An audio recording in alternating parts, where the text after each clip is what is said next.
We believe that if we are not to spend just one, if we are to spend just on one thing, it should be education.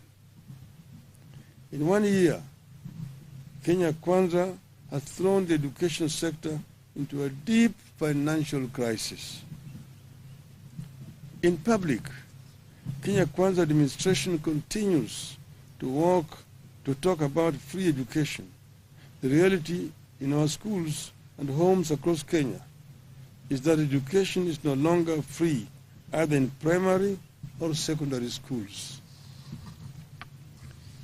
Inadequate funding is growing into a full-blown crisis in primary and secondary schools, forcing head teachers to beg from well-wishers to help finance schools, straining parents further, and threatening the high enrollment reached in recent years as many students are sent home for school fees. Although academic year is coming to an end, the funds that have been released to schools are way below what was required. In some of the schools, the government has disbursed as low as 15,000 shillings for a student population of 400. Some schools received as low as Kenya shillings 3,000. We are, however, very concerned that under the Kenya Kwanza, education and the country are getting compromised by mismanagement, lack of clarity, lack of interest, and weak leadership in the sector.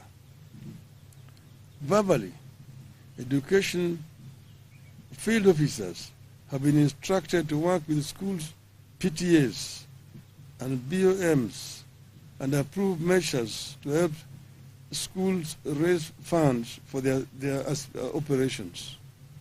For schools, this only means raising school fees.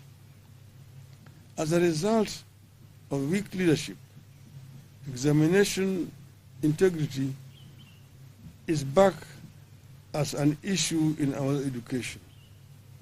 Implementation of the CBC curriculum is in chaos. Mismanagement persists as key institutions like the TSC, the KNEC, and the ministry itself. Inequality between public and private schools is rising. The quality and capacity of day schools is deteriorating. But more worrying is that parents are being forced to pay for this chaotic and poor quality education. In the first 1 year under Kenya Kwanza, the cost of education has gone up by 225%, but the quality is not guaranteed. Fellow Kenyans, this has been a disastrous 1 year under Kenya Kwanza, and we have no good new or encouraging words to offer. There are strong indications that the things will get worse or remain the same. We, however, refuse to ask you to tighten your belts. You have done enough. The ball is squarely in the court of the regime. They either act or await the fate that has fallen other insensitive and incompetent regimes across